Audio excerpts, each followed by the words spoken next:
nhớ rong nữa nhớ rong trôi cho mình chặt gì chặt phong chặt số lần số tuổi nữa nó chỉ đồ đó là chỉ tôi số liệt xe để bỏ câu thế nè tôi rồi chỗ đó tại sao chỉ để câu ta lại chỉ chơi thì tôi số xe bây giờ bỏ câu đi chả nữa nên đó một số xe không chả nữa rồi đi chợ tôi nhớ lần chơi thì nào mà tôi rút quy chỉ câu thế cho nên đó một số thế xe rồi đi chả nữa nên đó một số thế xe rồi đi chả nữa rồi đi tao nó là cháu phát bị nó cũng rong cơ tôi chỉ câu thế này với cháu tôi chỉ rong nha rồi chỉ câu thế nên thôi một số thiết chế rồi chán à đây mà chỉ giống kia là ta tao biết thở đi nó thế nào ta tao biết thở rồi đi nó xưa không có lý môi in đã đủ vào thế cho chỉ sẽ rong thế là chán ơ còn nào mà nó vừa nào lo chỉ liệt lại đi cũng có rử thế nào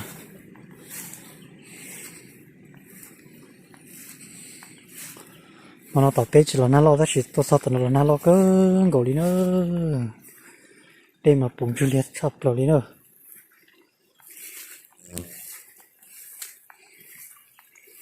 liền là lấy để thổi nó xem mà đây thì rồi đây cũng rong thế nào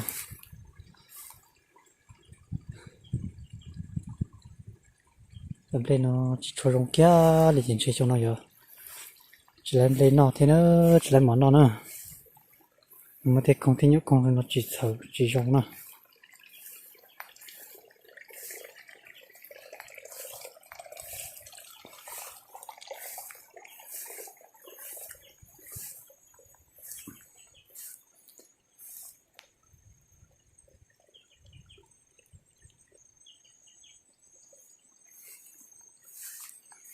cho nên nó cũng sộp bó bẹ hổ để thế xe rong đi chả nữa chả bẹ hổ nó rong đi chả nữa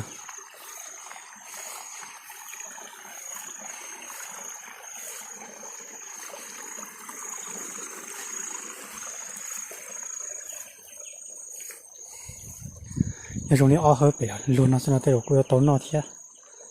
ông cho nó cá này chỉ rong kia liền nữa ta tạo cho ba rồi rong xeo ta bên lên nó học cho chỉ lo thế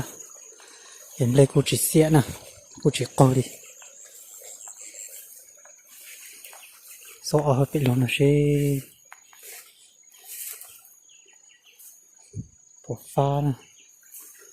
sẽ đẹp lò nữa nè hơi bé luôn nó cô rong trội thế còn nó bé cho lái xí thì cô rong nữa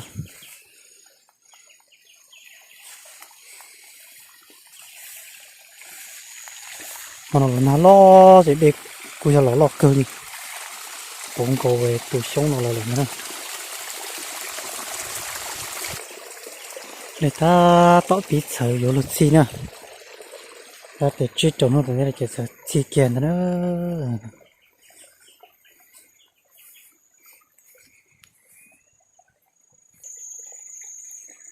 sát trộn tôi tin là chỉ chơi rong nữa nên còn ít bỏ nó xưa sát trộn nó chỉ đây là chỉ chơi lại rong chỉ chơi rong nữa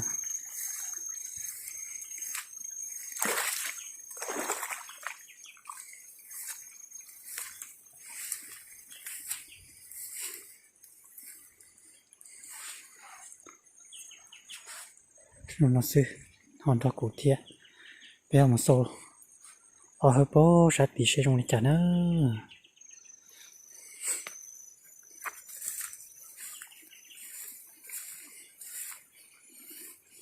cho nó chỉ rong đi nữa hơn nó chỉ rong đi nó sẽ chỉ lấy nó kia đi nữa hơn nó tụt ta đi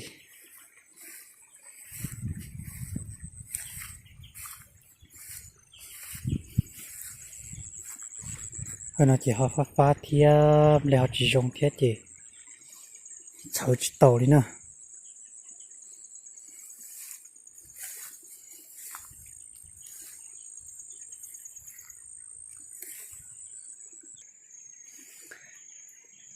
chẳng đã cá nó chỉ hỏi nhiều rong rồi họ xin đó hơi bị nó tập về chỉ rong đi nữa ra trời từng thôn nó về chỉ hơi nó tập về chỉ rong đi nữa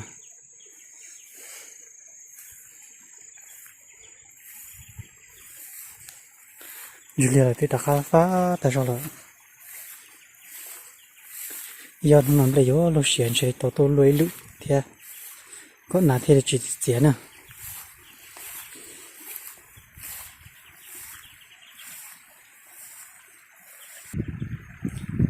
nhà hắn cho cụ bên một số sát tí nữa đây lo cơ li chọn lạp bữa lại thế nữa mà nó bây giờ nó là nó lo chịu nhớ đây nữa can Julia nó lo cơ rồi chọn bữa lạp tổ đi thế nữa đây lọt trở đi nó rồi nữa rồi chả thấy thiệt thầu sát tí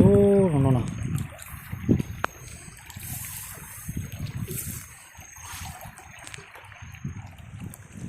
sát tí nó chỉ dùng kia lì thế nào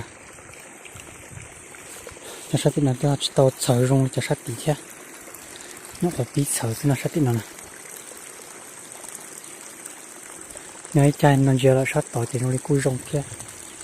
nó chỉ dùng một cho kia tàu thì qua chỉ rong kia nữa nó cho sát bị nó cho lì lì biết cho thì chỉ rong đi thế nữa không có đó đi nào thế sư cho nó là chỉ lấy đây thế chỉ ô lý tại sao thế chỉ dùng thế nào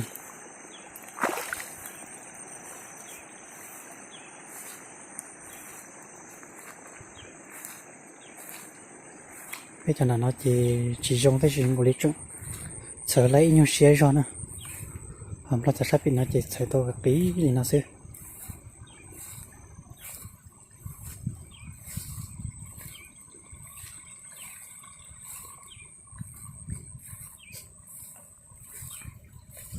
thế là chỉ anh nuôi chỉ phá tại sao chỉ bé những của tôi đó chỉ anh nuôi chỉ thì khai cho chỉ cho phá hàng thế nào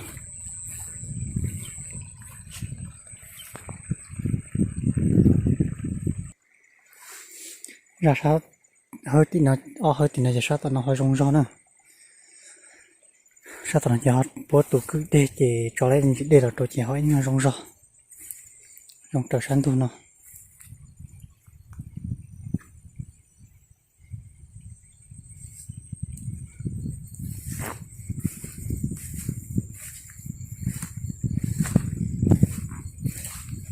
sao thì nó rất tốt sợ hơn tao hẳn á nhỏ có bị sợ bị bay đó rồi thế nào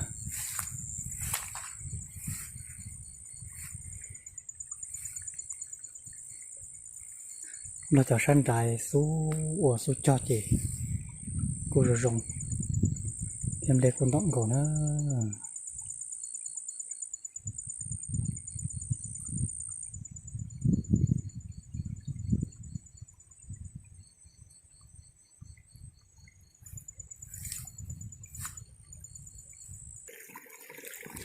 thì này em lo lì nữa em lo số cho tôi cho em lo cho nó tư hỗ rồng gì cho em vào thì cô rồng mình gì nữa nó cho nó cũng một cái khó chỉ cho rồng hàng thiệt em phải cho em gió đi em lo cho nó mà theo cô rồng đuôi nè ta chỉ phải cho lấy ly lấy để chỉ cho lấy ly bột tóc ăn là chỉ rồng đi nữa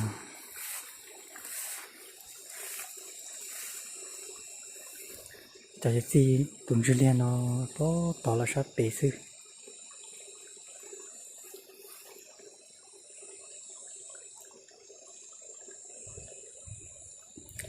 cho nên tôi sẽ tình đầu tôi sâu liền nó chập người dưới nè là nhớ tốt chỉ chỗ lo chỉ là nè thì chỗ lo chỉ cứ chấm lên tốt bé rõ tao chỉ cầu ta liền nè chỉ nhiều xe thì tôi chơi thì tôi sâu tao là sẽ chỗ bộ lót sao thế bây giờ bỏ con nó chỉ tôi cho thì qua chỉ co thế cho chỉ lo nè tao nè lo tên nó đã có giống cơ trộn thì nó tới họ chỉ co thế chỉ thế rồi tao mình cũng chỉ một chỗ nè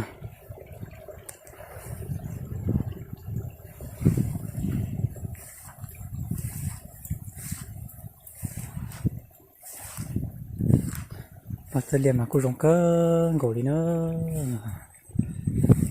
cho anh gió lên lót cho nó tiêu cô dùng đi nó thế nào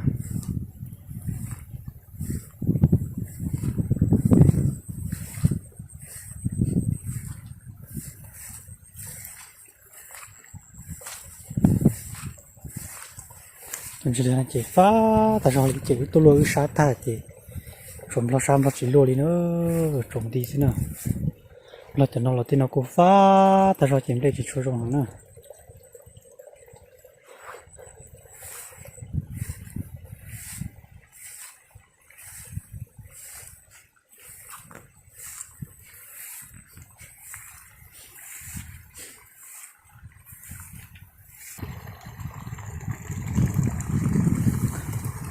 cho nên là say chậm lên nó nãy thì nó thì tiền đi nữa nó cho nó chỉ nằm mất xía ta đi nữa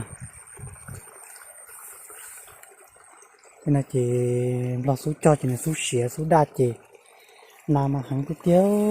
nằm nó ta liều thế công này khá nó chỉ nằm nó ta lì xí nữa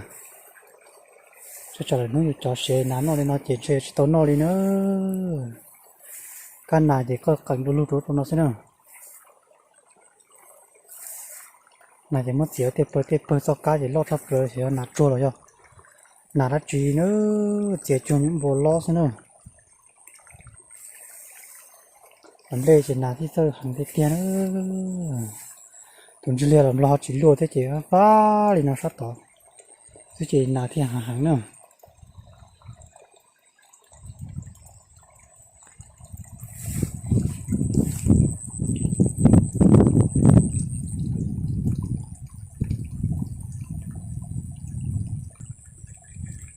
cho nên là sai nó cũng sai liệt theo sau lên nó xí nữaจะพูดเยอะจะนี่จะสิ